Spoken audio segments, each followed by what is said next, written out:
नमस्कार विद्यार्थी मित्रांनो, बघा या व्हिडिओमध्ये आपण स्कॉलरशिप असेल, नवोदय असेल, एनएमएमएस असेल किंवा नोकर भरतीच्या ज्या परीक्षा असतात त्यांच्यासाठी महत्त्वाचा टॉपिक आहे की दिलेली संख्या ही त्रिकोणी आहे का नाही एकदम 2 सेकंदामध्ये कसं ओळखायचं ते आपण बघणार आहोत. बघा विद्यार्थी मित्रांनो, दिलेली संख्या त्रिकोणी आहे का नाही किंवा ट्रायंग्युलर नंबर आहे का नाही हे कसं ओळखायचं सोप्यात सोपं.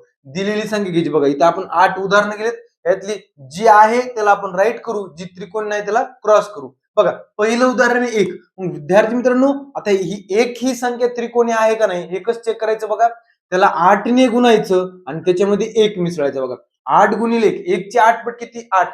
8 आणि 1 9 झाले. मग विद्यार्थी मित्रांनो, आलेलं उत्तर जर ही पूर्ण वर्ग संख्या असेल म्हणजे कुणाचा तरी वर्ग असेल तर ती संख्या त्रिकोणी असणार. बघा 9 वर्ग आहे का, आहे ना, 3 चा वर्ग आहे म्हणजे 1 ही त्रिकोणी संख्या झाली. विद्यार्थी मित्रांनो, 1 ही पहिली त्रिकोणी संख्या आहे, बरोबर का.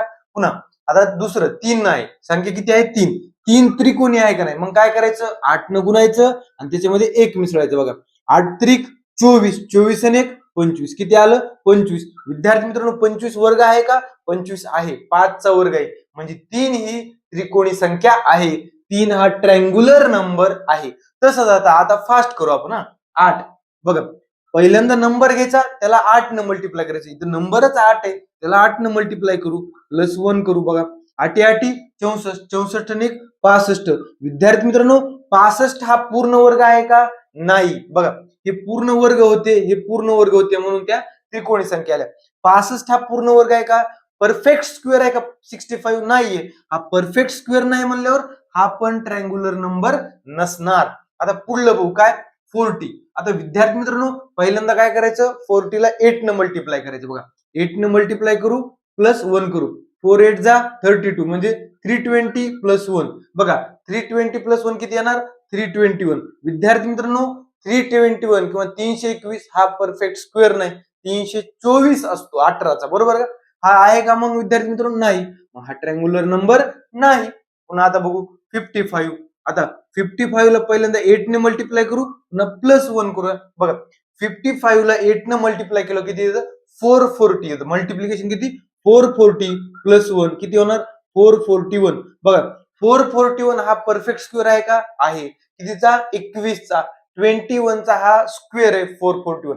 विद्यार्थी मित्रांनो, आपल्याला 50 पर्यंत स्क्वेअर पार्ट असले पाहिजेत, तेव्हाच आपल्याला ट्रायंग्युलर नंबर असेल किंवा काही कॅल्क्युलेशन असेल ते आपल्याला सोपं जातं. बघा 441 हा 21 चा स्क्वेअर आहे, मग 55 हा ट्रायंग्युलर नंबर असणार.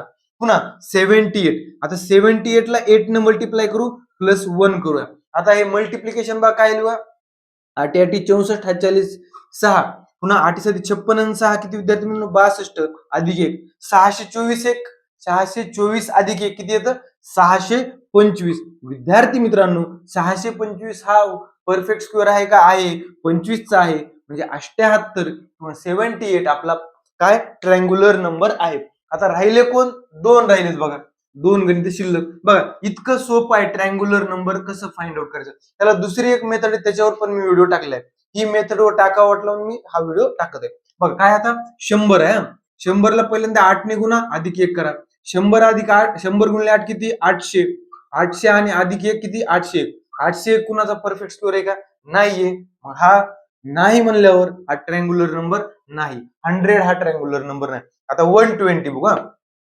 120 नंबर घेतला, 8 न मल्टिप्लाय करा, प्लस 1 करा. बघा 120 आणि 8 चा गुणाकार किती 12 8 96 म्हणजे 960 गुणाकार येणार, अधिक 1 किती आलं ऍडिशन 961. बघा 961 विद्यार्थी मित्रांनो कुणाचा वर्ग आहे. बघा विद्यार्थी मित्रांनो, आपल्याला 31 चा वर्ग जर माहित असेल 31 चा, तर तो काय येतो 961 म्हणजे हा परफेक्ट स्क्वेअर आहे. विद्यार्थी मित्रांनो 121 ट्रायंग्युलर नंबर असणार, काही अडचण नाही. विद्यार्थी मित्रांनो, याच्या नंतरच्या व्हिडिओमध्ये आपण ट्रायंग्युलर नंबरची आपण कन्सेप्ट समजून घेऊ. पुन्हा पाया काय असतो, पायावरून कशी ट्रायंग्युलर नंबर काढायचा आणि ट्रायंग्युलर नंबर बद्दल बरीच माहिती बघूया. धन्यवाद.